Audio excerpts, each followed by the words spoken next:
Miranda Chen stood in the marble lobby of Henderson Tech Solutions, her Prada heels clicking against the polished floor as she surveyed her domain. She had built this company from the ground up, transforming a small software startup into a multi-million-dollar enterprise. At 42, she was at the peak of her career, commanding respect and fear in equal measure from everyone who worked under her. The building itself was a testament to her success, sleek, modern, glass and steel reaching toward the sky, with her corner office on the top floor overlooking the city. Every morning when she arrived, she felt that surge of satisfaction that came from knowing she had made it, that she had clawed her way to the top in an industry that didn't make it easy for women. That morning in March started like any other. Miranda arrived at 7:30, her usual time, carrying her designer briefcase and a venti caramel macchiato. The building was mostly empty except for the early risers and the cleaning staff finishing their overnight shift. The lobby smelled of industrial cleaner and fresh coffee from the cafe that wouldn't officially open for another hour. She was scrolling through emails on her phone, her thumb moving rapidly across the screen as she processed the overnight messages from their European offices, barely paying attention to her surroundings when she nearly collided with someone pushing a cleaning cart.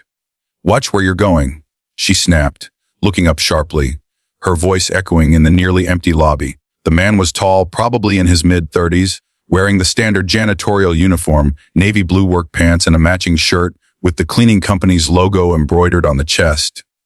He was black, with kind eyes and a calm demeanor that seemed unshaken by her harsh tone. His hands, she noticed briefly, were weathered but clean, and he stood with a quiet dignity despite the mop and bucket on his cart. "My apologies, ma'am," he said quietly, his voice deep and measured, moving his cart to the side with practiced efficiency. Miranda's eyes narrowed as she noticed he was blocking the executive elevator, the private one with the keycard access that led directly to the top 3 floors where the senior leadership offices were located. "Do you have any idea who I am?" "Yes, Mom. You're the CEO? Then you should know that this elevator is for executives only. Why are you even on this floor at this hour?"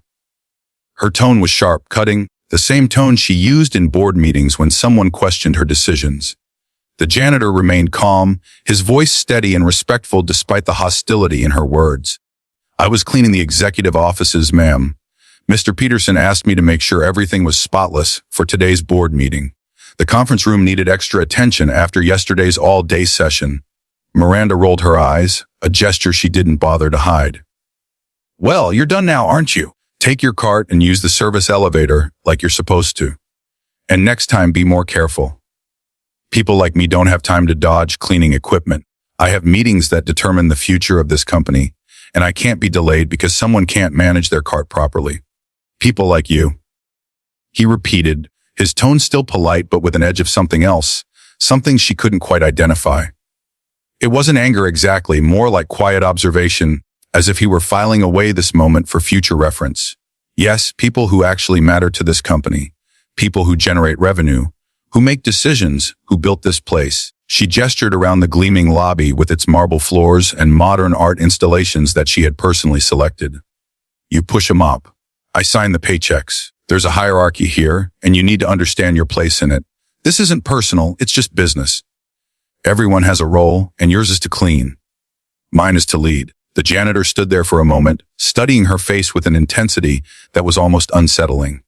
His expression was neutral, but his eyes were sharp, intelligent, taking in every detail of her face, her body language, her dismissive posture.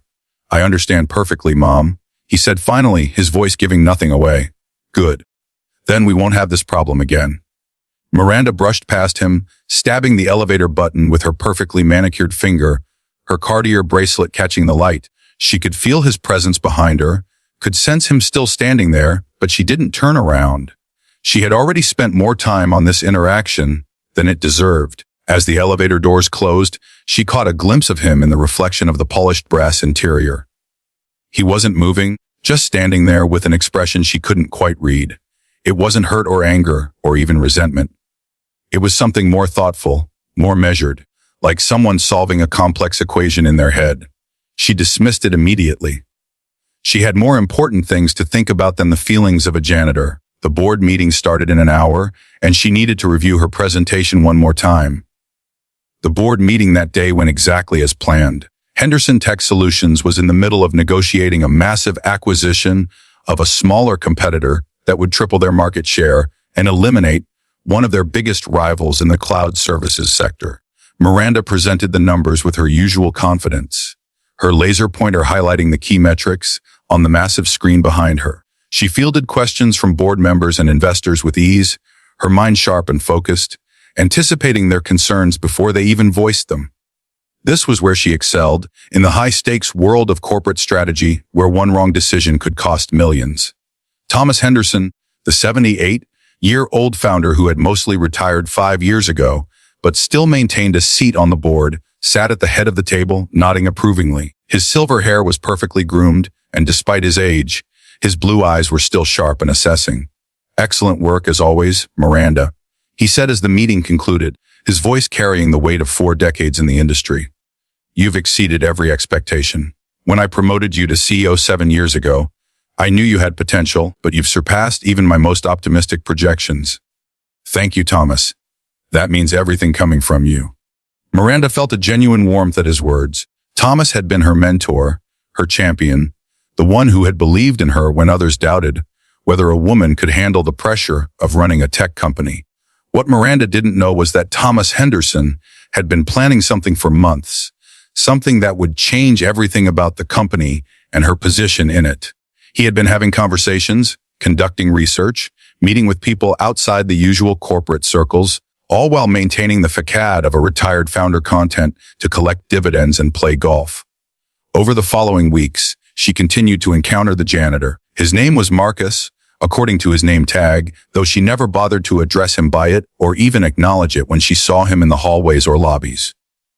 To her, he was simply part of the building's infrastructure, no more worthy of personal attention than the security system or the HVAC units. Every interaction followed a similar pattern. She would find something to criticize, some way he was inconveniencing her or not meeting her standards, some excuse to remind him and herself of the vast gulf between their positions. One afternoon in early April, she found him cleaning the conference room after a particularly contentious meeting with the legal team.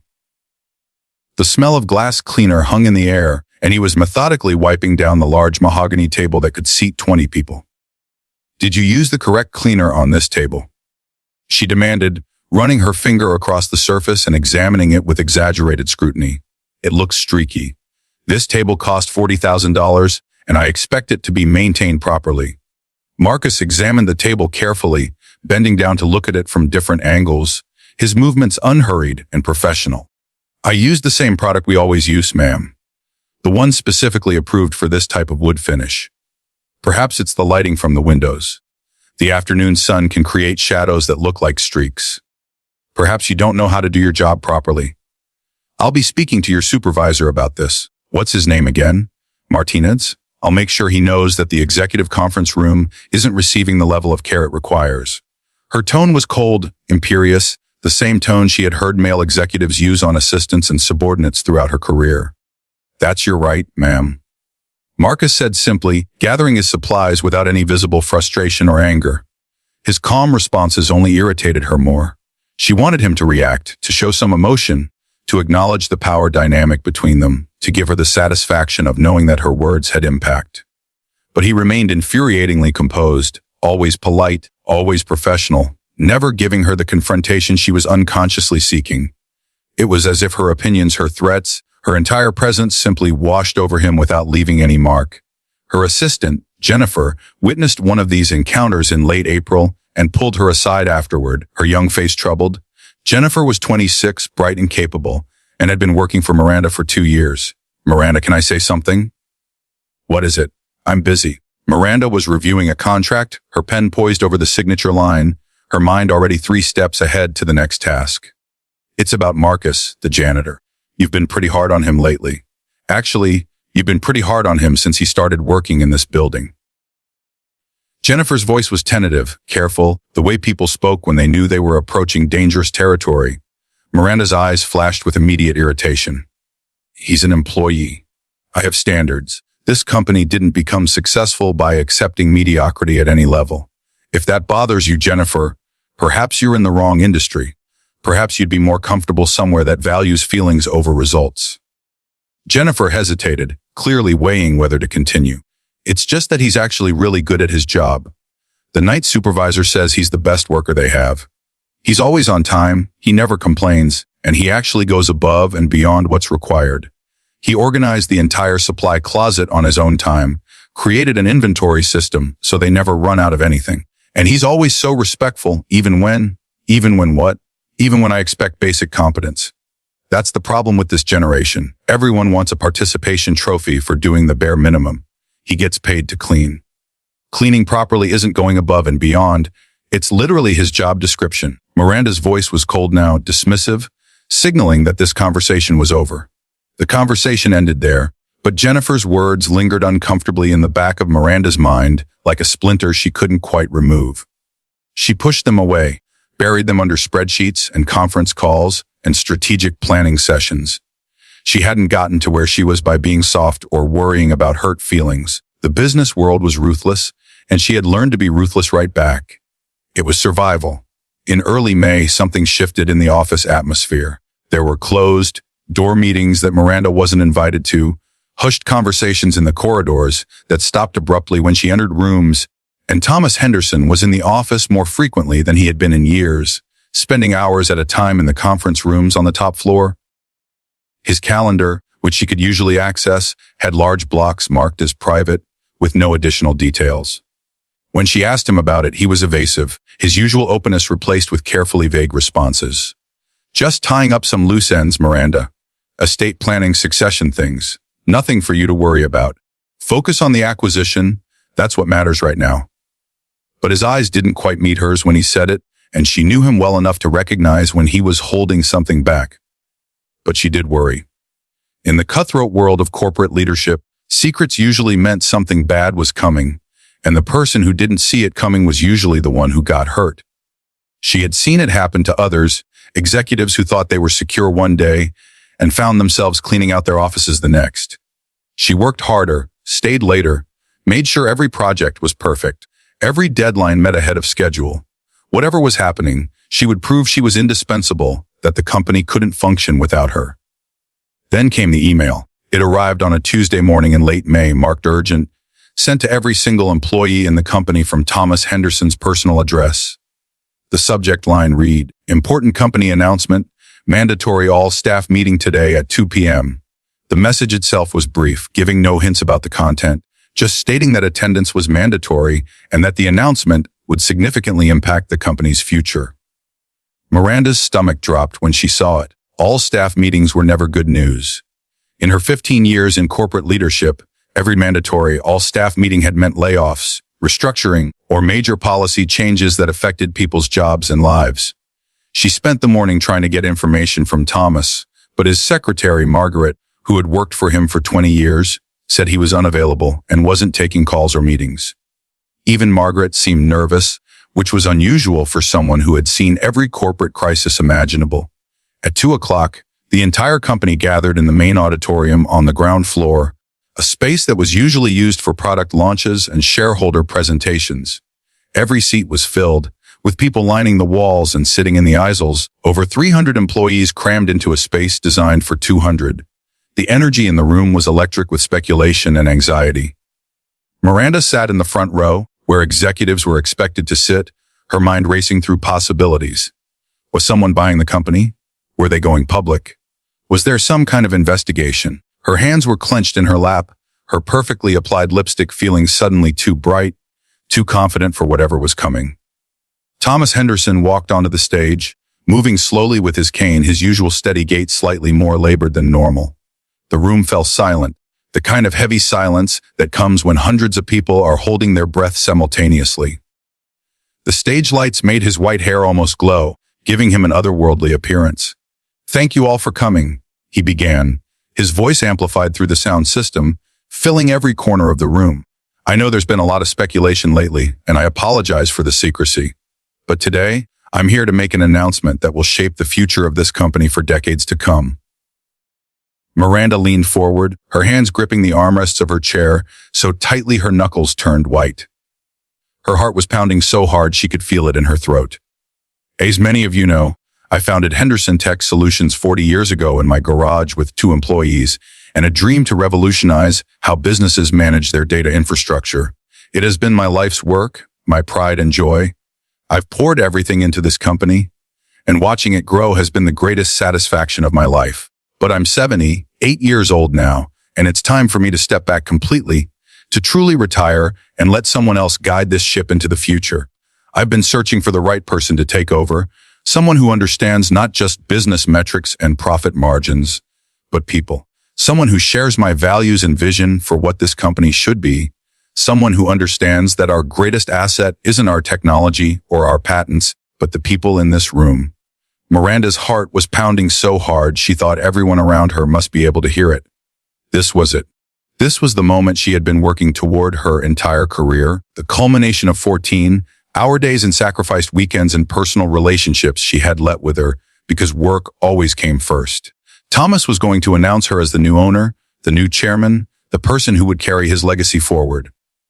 She started to stand, preparing to join him on stage, rehearsing in her head what she would say, how she would accept this honor with grace and humility. "I'm pleased to announce," Thomas continued, and Miranda could already feel herself rising from her seat, "that I have sold controlling interest in Henderson Tech Solutions to someone many of you already know, someone who has been observing our operations, learning our culture, understanding our values, and preparing for this transition for the past 6 months.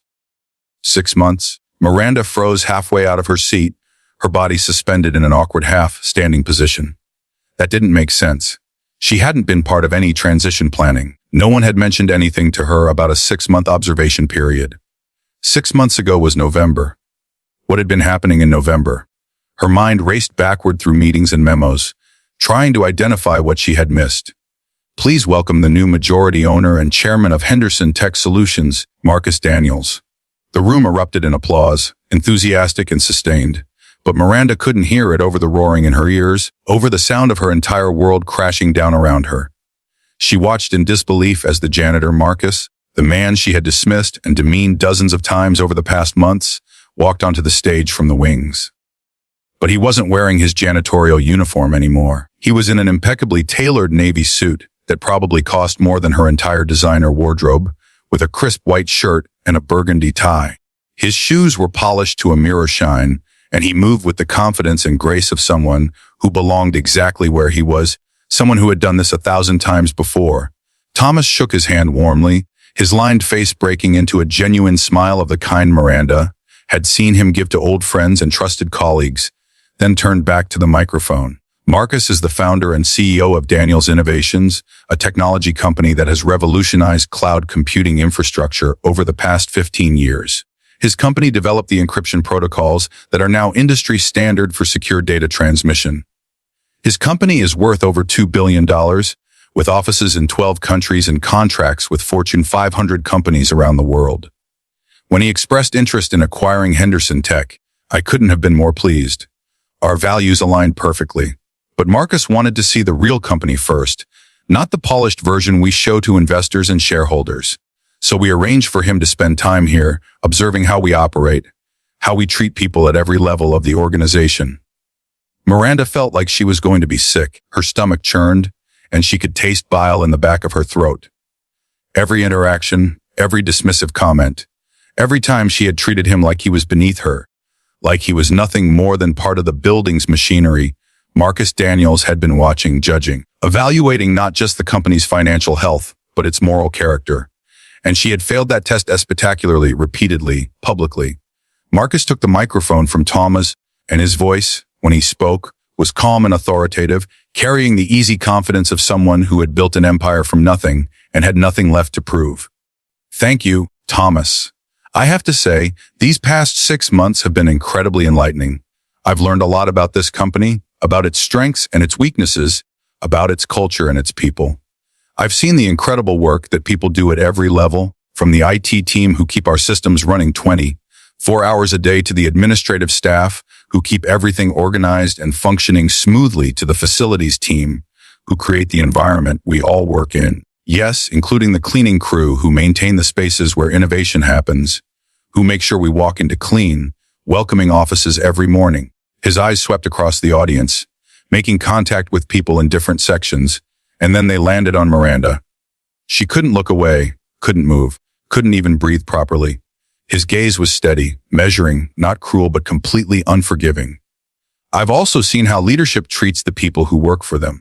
I've witnessed who shows respect to everyone regardless of their position or title, who says good morning to the security guard and thank you to the person who delivers their mail.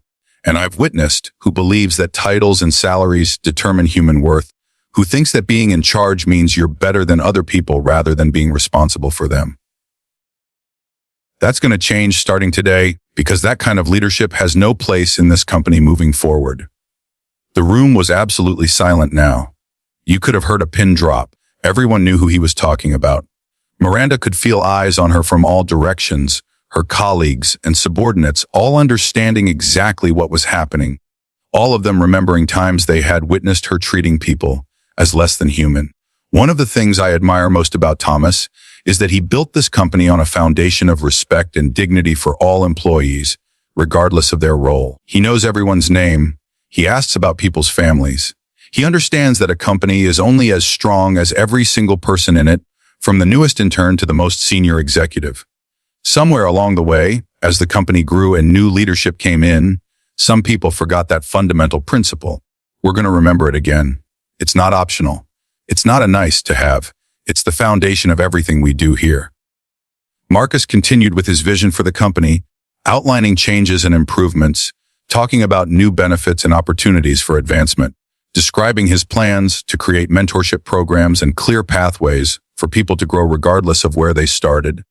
He spoke about diversity initiatives and pay equity studies. He talked about creating an environment where everyone could bring their whole selves to work, but Miranda barely heard any of it. Her career was over. Everything she had built, every sacrifice she had made, every relationship she had damaged in pursuit of success was crumbling around her because she had been cruel to someone she thought didn't matter, someone she thought would never have power over her. After the meeting ended, people filed out slowly, buzzing with excitement and speculation, clustering in small groups to process what had just happened. Miranda remained in her seat, unable to move, unable to face the stares and whispers she knew would follow her everywhere now. Her legs felt like lead, and her mind was racing through everything that had happened over the past 6 months, every interaction with Marcus replaying in excruciating detail. Jennifer approached cautiously, her expression a mixture of concern and something else, maybe vindication, maybe sadness. "Miranda, are you okay?" she asked softly, kneeling beside Miranda's chair so they were at eye level. She couldn't answer. What could she possibly say? That she had destroyed her own career through her own cruelty. That she deserved everything that was coming. That she was sorry. The words stuck in her throat like broken glass. "You should probably go talk to him," Jennifer said quietly, glancing toward the stage where Marcus was still speaking with several people who were apparently part of his team from Daniel's Innovations. "Before he talks to you, before this becomes official in whatever form it's going to take." Miranda finally stood on shaking legs and made her way to the stage, her heels clicking against the floor with each step feeling like a countdown to her execution. Her hands were trembling, and she clasped them together to try to steady them. Thomas had left, probably sensing that this conversation needed to happen without him, but Marcus was there, reviewing notes on a tablet with several people who looked like they belonged in boardrooms, not on construction sites or in janitorial closets. When he saw her approaching, he dismissed them with a quiet word, and they walked away, though she could feel their curious glances. They stood facing each other, the same two people who had stood in the lobby 6 months ago, but everything was different now. The balance of power had not just shifted, it had completely inverted. She was the one looking up at someone on a stage, and he was the one literally and figuratively above her. "Mr. Daniels." Miranda began, her voice cracking on his name, sounding weak and uncertain in a way she hadn't allowed herself to sound in years. "I don't know what to say. How about the truth?" His tone wasn't cruel, but it wasn't warm either. It was businesslike, direct, the tone of someone who had asked an important question and expected an honest answer. "Did you treat me that way because I was a janitor, or because I'm black, or both?" The directness of the question hit her like a physical blow, knocking the air from her lungs. She had expected many things from this conversation, but not this level of brutal honesty, not this refusal to let her hide behind corporate speak and carefully crafted apologies. I treated you that way because I'm a terrible person who got so caught up in success and power and proving myself that I forgot basic human decency. I have no excuse. None. What I did was wrong, and I'm sorry doesn't even begin to cover it. I'm sorry is what you say when you accidentally bump into someone, not when you systematically dehumanize them for 6 months. You're right, it doesn't. His face gave nothing away, no hint of whether he was satisfied with her answer or planning her immediate termination. Miranda nodded, fighting back tears that were building behind her eyes, threatening to spill over and complete her humiliation. Are you firing me? Because I would understand if you were. I would fire me. I don't deserve to work here anymore. Marcus was quiet for a long moment, studying her face with that same intensity she had seen in the elevator reflection months ago, trying to determine if this was genuine remorse or just fear of consequences. I've been thinking about that question since the day we met, he said finally. The easy answer is yes.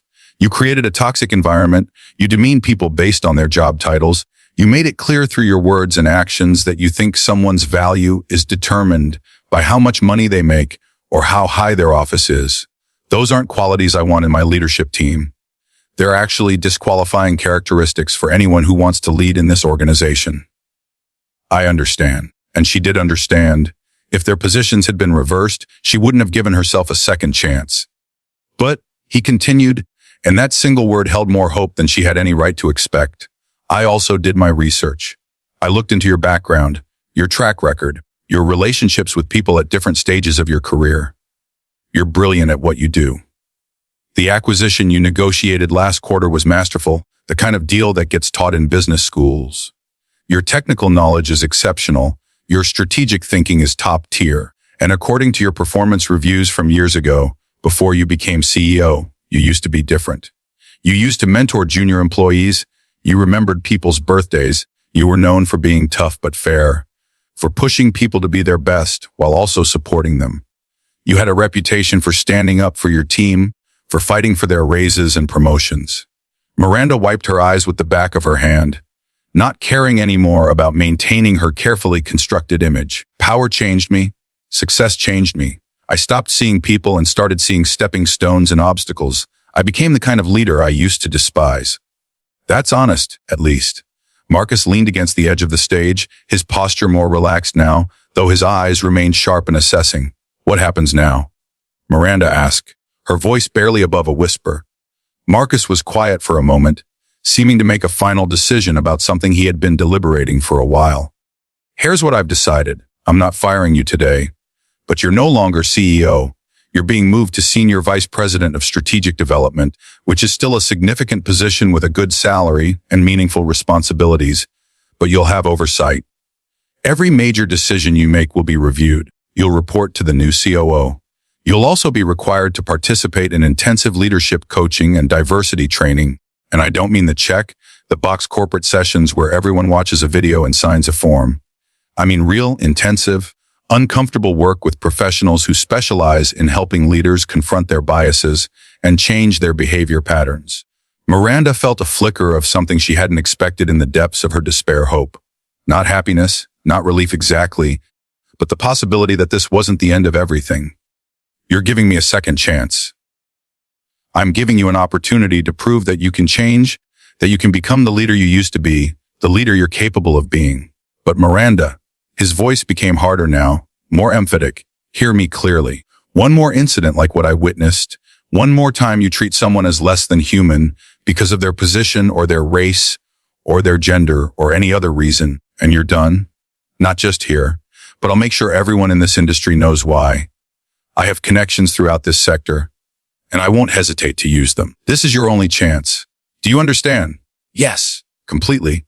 She meant it. She had never been more serious about anything in her life. Good. There's one more thing you need to do. What is it? She would have agreed to anything at this point, any condition, any requirement, anything that would allow her to begin making amends for what she had done. You're going to personally apologize to every member of the cleaning staff, the mailroom workers, the cafeteria employees, the security guards, and anyone else you've treated poorly in your time here. Not a group email where you hide behind carefully crafted corporate language. Not a memo. Face-to-face, individual conversations where you look them in the eye and acknowledge what you did. And you're going to mean it. I'll know if you don't. They'll know if you don't. The shame was overwhelming, crashing over her in waves that made her physically dizzy. The thought of facing all those people, of seeing in their eyes what she had done, of having to articulate her cruelty directly to those she had hurt, was almost unbearable. But she nodded. I will. I promise. I'll start tomorrow. Marcus studied her face one more time, searching for sincerity, for genuine commitment to change rather than just fear of consequences. I hope so. Because here's what you don't understand yet, what I'm not sure you can understand without going through this process. The real measure of a leader isn't how they treat people who can help them advance their career or make them look good. It's how they treat people who can't do anything for them, people who have no power, no influence, nothing to offer but their humanity. Every person in this building matters. The janitor matters just as much as the CEO. The receptionist matters just as much as the vice president. When you truly believe that, when you live that principle every day without thinking about it, when it becomes part of who you are rather than something you have to remind yourself to do, then maybe you'll be the leader you were meant to be. The words settled into Miranda's chest like stones, heavy and uncomfortable and impossible to ignore. She nodded, unable to speak, and Marcus turned away, signaling that the conversation was over. Over the following months, the company transformed under Marcus's leadership. He implemented policies that had been unheard of in the industry, things that made headlines in the business press and prompted other companies to pay attention. He created clear pathways for advancement for all employees, including those in service positions, with transparent criteria and mentorship programs. He made sure compensation was fair across all levels, conducting a comprehensive pay equity study, and making adjustments where necessary. He established an open door policy where anyone, regardless of their position, could bring concerns directly to leadership without fear of retaliation. He brought in outside consultants to assess company culture and make recommendations. And he actually implemented those recommendations rather than filing the report away. And Miranda kept her promise. She apologized to every single person she had wronged, and there were more of them than she had realized, more people whose names she had never learned, whose humanity she had dismissed, whose feelings she had trampled in her rush to the top. She started with the cleaning staff, finding them during their evening shifts, sitting down with them in break rooms that smelled of industrial soap and coffee, looking them in the eye and telling them that what she had done was wrong and that she was sorry. Some accepted her apology easily, like Rosa, who had worked there for 20 years and who told Miranda that everyone deserves a chance to change. Others remained skeptical, like David, who listened to her entire speech and then simply said, "I'll believe it when I see it." And a few told her exactly what they thought of her in very direct terms that left no room for misunderstanding. Marcus heard she did it exactly like he told her to, and she accepted all of their reactions because she deserved all of it, every bit of anger and skepticism and hurt. The hardest conversation was with Marcus himself. A month after his announcement, she had requested a meeting to give him her first report on a project he had assigned her, an analysis of potential partnerships in the Asian market. She had worked harder on this report than she had worked on anything in years, checking and rechecking every number, every projection, every assumption. "Before we discuss business," she said as soon as they were seated in his office, which used to be Thomas's office and before that had been hers, "I need to say something." "Go ahead." Marcus leaned back in his chair, giving her his full attention.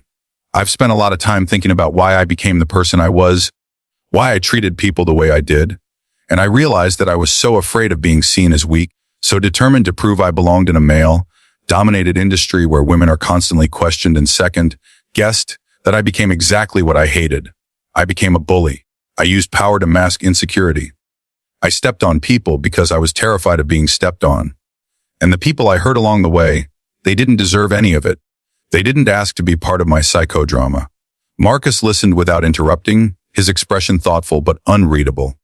"I'm not telling you this to make excuses," Miranda continued, her voice stronger now, more certain. "I'm telling you because I want you to know that I see it now. I see the damage I caused. I see the environment I created. I see the person I became. And I'm committed to being different, not because I'm afraid of losing my job, though that's part of it, but because it's the right thing to do. Because I can't live with myself anymore if I don't change." "That's good to hear. Show me through your actions, not your words. His response was simple, direct, offering no easy absolution but leaving space for the possibility of redemption. I will. And she meant it with every fiber of her being. And she did. Slowly, gradually, over months of consistent effort and genuine change, the people who had feared and resented her began to see that the transformation was real. She started arriving early to chat with the morning cleaning crew, learning their names and their stories, asking about their families, and actually listening to the answers. She learned that Rosa had a daughter studying nursing, that David was putting 2 kids through college, while also supporting his elderly mother, that Marcus from the cleaning crew, not Marcus Daniels, had dreams of opening his own business someday. She created a mentorship program specifically for young employees, particularly women and people of color, trying to break into leadership roles, sharing the lessons she had learned the hard way.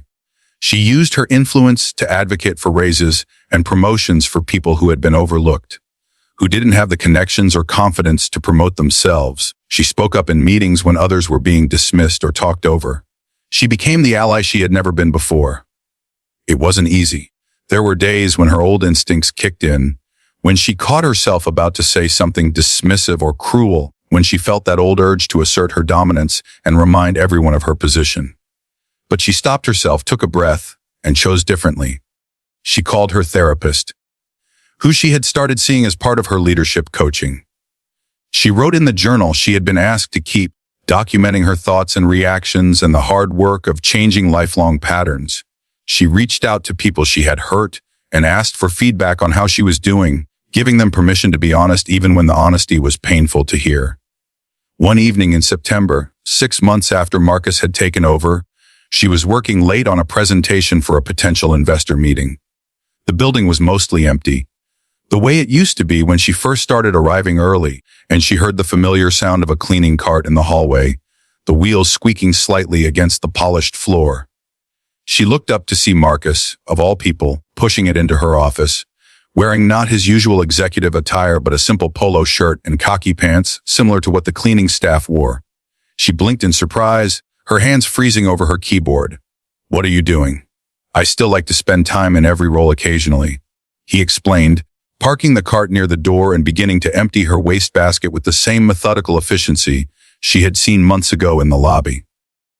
"Keeps me grounded, reminds me where I started and why all of this matters. It's easy to forget when you're sitting in corner offices making decisions that affect hundreds of people's lives." "Where did you start?"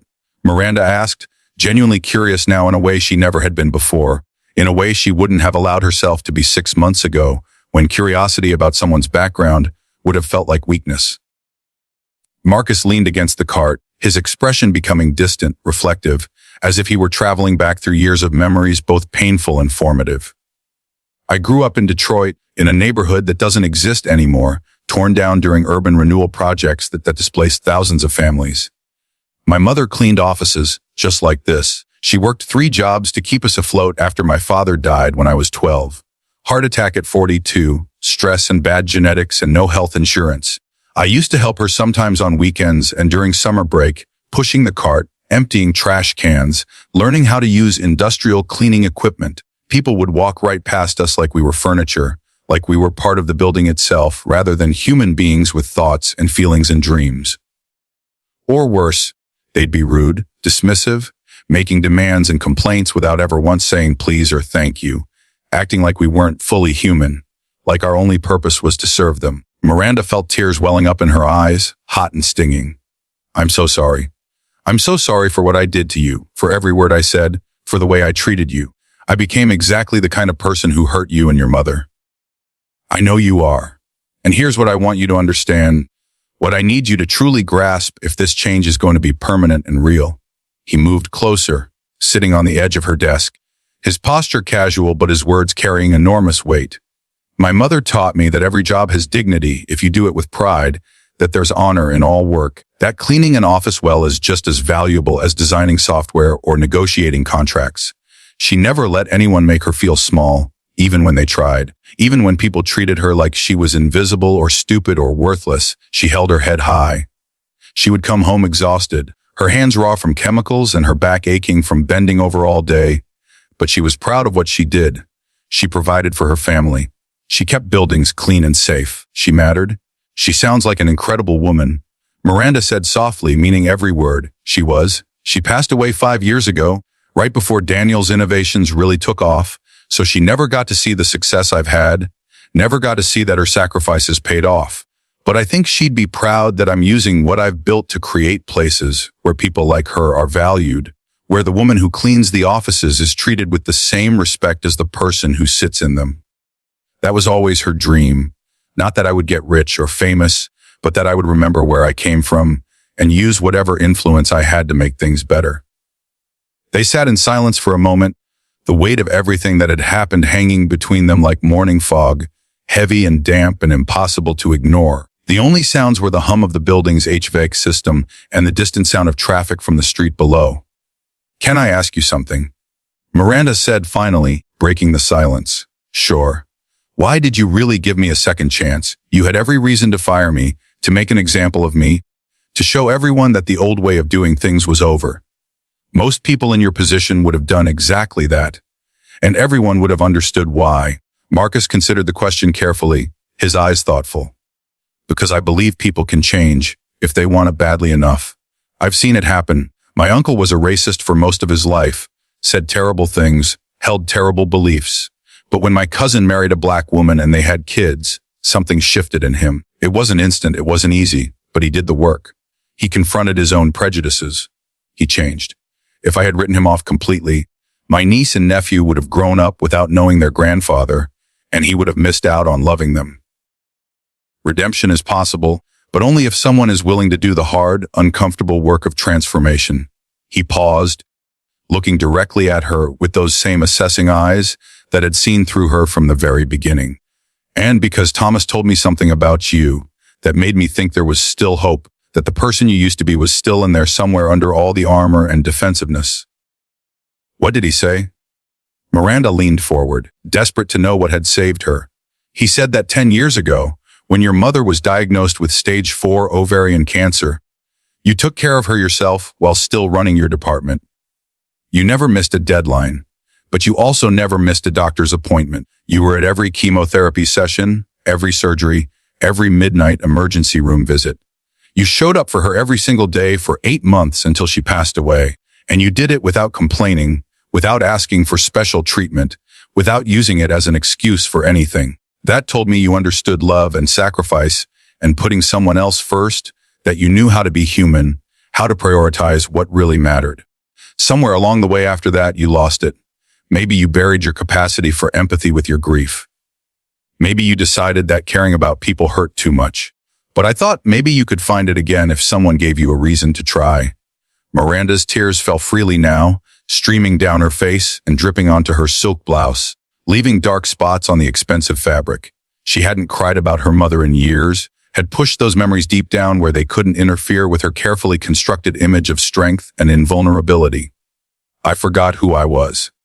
After she died, I threw myself into work because it was the only thing that didn't hurt. Success became my armor. Power became my shield. And somewhere in there, I lost sight of everything she taught me about kindness and compassion and treating people with dignity. So remember, every day, make the choice to remember who you really are, who you want to be. It's not a one-time decision. It's 1,000 small choices every day about how you speak to people, how you treat them, whether you see them as fully human or as obstacles and tools. That's what leadership really is." Miranda nodded, wiping her face with a tissue from the box on her desk. "Thank you. Thank you for seeing something in me that I couldn't see in myself, for giving me this chance when I didn't deserve it." Marcus stood up, returning to his cleaning cart. "Don't thank me yet. Show me I was right to believe in you. Prove it every day."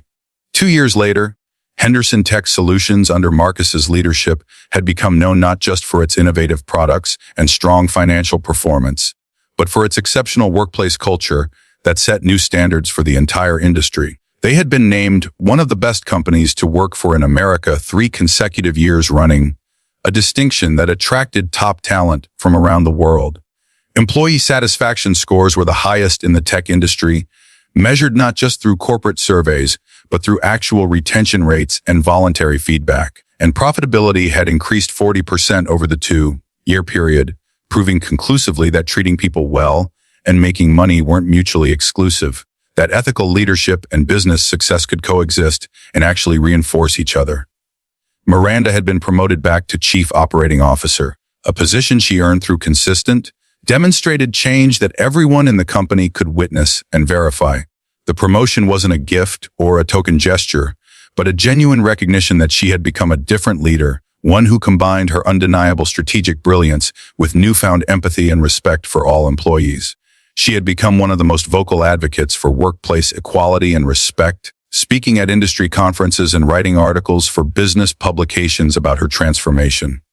She never shied away from her past mistakes, never tried to sanitize or minimize what she had done, but used them as lessons for other leaders who might be heading down the same destructive path she had traveled. One afternoon in late autumn, she was giving a tour to a group of business school students from a nearby university, part of an ongoing partnership Marcus had established to help prepare the next generation of leaders. The students were bright-eyed and eager, asking thoughtful questions about corporate strategy and leadership development. As they walked through the building, Miranda pointed out various features of the workplace, from the collaborative spaces designed to break down hierarchical barriers to the employee recognition programs that celebrated contributions at all levels. They turned a corner and ran into Marcus in the hallway, where he was talking with a young man in a maintenance uniform, both of them laughing about something. The young man, who couldn't have been more than 22 or 23, had the kind of eager energy that suggested he was new to the workforce, still figuring out his place in the world. Marcus was asking him about his classes at community college, and the young man was explaining his dream of eventually getting an engineering degree. Marcus was listening with genuine interest, offering encouragement and asking questions that showed he had been paying attention to previous conversations. As the students passed, one of them, a young woman with curious eyes and a notebook full of observations, asked, "Is that really Marcus Daniels?" "The Marcus Daniels. I've heard he's worth like $3 billion now after the company's last valuation." "It is," Miranda confirmed, watching Marcus shake the young man's hand and pat him on the shoulder before continuing down the hallway. "And yes, the company's current valuation puts his personal wealth around $3 billion. But if you asked him about that, he'd tell you that's not what defines him or what matters most." "What does matter most to him?" another student asked, a young man who had been taking notes throughout the entire tour. Miranda smiled, genuinely and warmly, in a way that would have been impossible for her 3 years ago. "That everyone who works here, from the CEO to the newest hire in any department, knows they're valued as human beings first and employees second, that we build products that make people's lives better and treat people with dignity in the process. That success means nothing if you lose your humanity while pursuing it, that there's no amount of money worth becoming a person you can't respect when you look in the mirror." Another student, a young woman with sharp eyes who had been quiet for most of the tour, but who was clearly paying close attention to everything, spoke up tentatively. "We heard a story about this company, about how the CEO was really terrible to a janitor who turned out to be the new owner. Is that true? Our professor mentioned it when she was talking about organizational culture and leadership behavior." The question hung in the air, and Miranda could feel all the students' eyes on her, waiting to see how she would respond. This was always the hardest part, the moment when she had to choose between protecting her ego and telling the truth. But she never avoided it. She had made a promise to herself and to Marcus that she would own her past completely. "Yes, it's true," she said, her voice steady despite the discomfort that still came with this admission. "I was that CEO, and what I did was inexcusable. I treated Marcus Daniels terribly when he was working undercover as a janitor. I was dismissive, cruel, and degrading. I treated him as less than human because of his job title and his race. I created a toxic environment where people were valued based on their position rather than their humanity." The students were completely silent now, some of them looking uncomfortable, others leaning forward with intense interest. "But Marcus Daniels gave me an opportunity to change, to be better, and I've spent every day since trying to be worthy of that second chance. It's the hardest thing I've ever done, harder than any business deal or strategic initiative, because it required me to completely examine who I was and rebuild myself from the ground up." The same student who had asked the original question raised her hand again. "What would you say to someone in a leadership position who's struggling with how they treat people? Like, someone who knows they're not being a good leader, but doesn't know how to change?" Miranda stopped walking and turned to face the group of students directly, wanting them to see her face and understand that she meant every word. I'd say that power reveals character, it doesn't create it. If you're using your position to diminish others, to make yourself feel bigger, by making them feel smaller, you need to ask yourself why. What are you afraid of? What are you trying to prove? What one are you trying to protect? And then I'd tell them what Marcus told me, the words that changed everything. The real measure of a leader is how they treat people who can't do anything for them, people who have no power or influence or ability to advance their career. If you can't pass that test, if you can't treat the janitor with the same respect you show the board chairman, you have no business leading anyone. Leadership is about service, not domination. It's about lifting people up, not stepping on them to reach higher. Another student, a young man with a thoughtful expression, asked, "Do you think you would have changed if you hadn't been caught? Like, if Marcus Daniels had just been a regular janitor with no power, would you have ever realized what you were doing was wrong?" The question cut deep because Miranda had asked herself the same thing hundreds of times during sleepless nights and therapy sessions. "That's the question that haunts me," she admitted. "Honestly, I don't know. I'd like to think I would have eventually seen it, that I would have woken up to what I had become.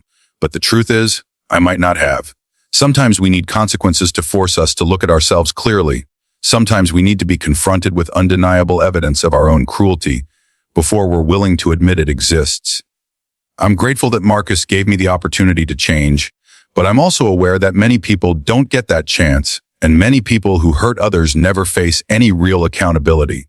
That's why it's so important to build systems and cultures where bad behavior is called out and stopped, not just by people with power, but by everyone." As the tour concluded and the students prepared to leave, asking final questions and exchanging contact information with various employees, Marcus appeared beside her in the hallway, having finished his conversation with the young maintenance worker. "Heard you telling the story again. I was around the corner and caught some of it. It's important people know. Not just what I did wrong, but that change is possible if you're willing to do the work. These students are going to be leaders someday, and maybe hearing about my failures will help them avoid making the same mistakes." Miranda's voice was earnest, passionate in a way that would have been foreign to her 3 years ago. "You've come a long way, Miranda. Further than I expected, honestly. When I gave you that second chance, I thought there was maybe a 30% probability you'd actually change rather than just going through the motions to keep your job. Because you gave me the chance to. I'll never stop being grateful for that, for you seeing something in me worth saving when I couldn't see it myself." Her gratitude was profound and genuine, not the performative appreciation of corporate culture, but real recognition of a debt she could never fully repay. Marcus smiled, the expression transforming his usually serious face. "You gave yourself the chance. I just opened the door and set the conditions. You're the one who had to walk through it and do the work. You're the one who had to face uncomfortable truths about yourself, who had to apologize to people you'd hurt, who had to rebuild relationships and prove through consistent action that you meant what you said. That's all you. Don't diminish that." They walked together toward the executive offices, past employees working in the open, planned spaces that Marcus had redesigned to foster collaboration and break down hierarchical barriers, past the coffee station where people from different departments mingled and collaborated without regard to title or rank, past the recognition board where employees celebrated each other's achievements regardless of role or position. The walls displayed photos from company events and volunteer activities, showing people from all levels of the organization working together, laughing together, being human together.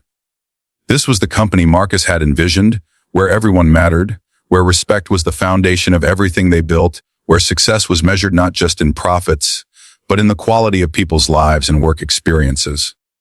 And Miranda had become living proof that people could change, that redemption was possible, that the worst version of yourself didn't have to be the final version, that with genuine effort and accountability, transformation was achievable. The story of the CEO who mocked a janitor only to discover he was the new owner spread far beyond Henderson Tech Solutions, taking on a life of its own in business culture. It became a viral tale, shared in business schools and leadership seminars across the country and eventually around the world, written about in management journals and discussed on podcasts and featured in case studies at Harvard and Stanford.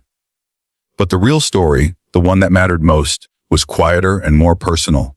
It was about a man who refused to let mistreatment define him or embitter him, who used his considerable power to lift others up rather than push them down, who created environments where dignity and respect weren't optional extras but fundamental requirements. And it was about a woman who faced the worst parts of herself, the cruelty and prejudice and dehumanization she had practiced, and chose to change rather than make excuses, who did the painful work of transformation, even when it would have been easier to walk away or defend herself or blame others. Years later, when people asked Marcus about that time, about the 6 months he spent working undercover and observing the company's true culture, he always said the same thing, his words simple but carrying profound weight. Everyone deserves to be treated with dignity, regardless of their job title or their paycheck or their education level or anything else. That's not complicated. That's not some advanced leadership philosophy that requires an MBA to understand. That's just being human. That's just recognizing that the person who cleans your office has the same hopes and dreams and feelings and worth as the person who signs their paycheck. We've made it complicated because complication allows us to excuse bad behavior, but it's really very simple. Treat people the way you'd want your mother or your child or your best friend treated. If you can't do that, you shouldn't be in a position of power over anyone. And when they asked Miranda about her transformation, about the journey from who she was to who she became, she never sugarcoated it or tried to make herself look better than she was. Her honesty was complete and unflinching. I was cruel to someone because I thought I was better than him, because his job title was different than mine, because I had let success and power corrupt me into thinking that some people mattered more than others. I was wrong. Completely, utterly, inexcusably wrong. Every day, I worked to be the leader I should have been from the beginning, the leader my mother raised me to be before I lost my way. It's not easy. Some days I still catch myself slipping into old patterns, still have to consciously choose respect over dominance. But I make that choice again and again because the alternative is being someone I can't respect, and I've already been that person. I know what that costs, not just to others but to yourself. The view from the top means nothing if you had to step on people to get there. Some stories end with revenge, with the powerful person being destroyed and humiliated, getting exactly what they deserve in a moment of cosmic justice. This one ended differently. This one ended with redemption, with the hard work of change, with two people choosing to believe in the possibility of transformation. Marcus chose to believe that people could learn and grow if given the opportunity and held to high standards. Miranda chose to believe that she could become someone better than who she had been, that her past didn't have to determine her future. Together, they created something rare in the corporate world, a genuinely ethical culture where profit and principle coexisted, where people at every level felt valued and respected, where leadership meant service rather than domination. And that, more than any business metrics or financial returns or industry awards, made all the difference. That transformed not just a company, but the lives of hundreds of people who worked there, who went home feeling valued rather than diminished, who brought their best selves to work because they were treated like their best selves mattered. The ripples spread outward, touching families and communities, creating a model that other companies studied and tried to replicate, proving that another way was possible, that business didn't have to be brutal to be successful. The story became legend, but the truth behind it remained personal and profound. One man's refusal to accept mistreatment as normal, one woman's difficult journey toward redemption, and a shared commitment to building something better than what came before. That was the real story. That was what mattered. That was what endured.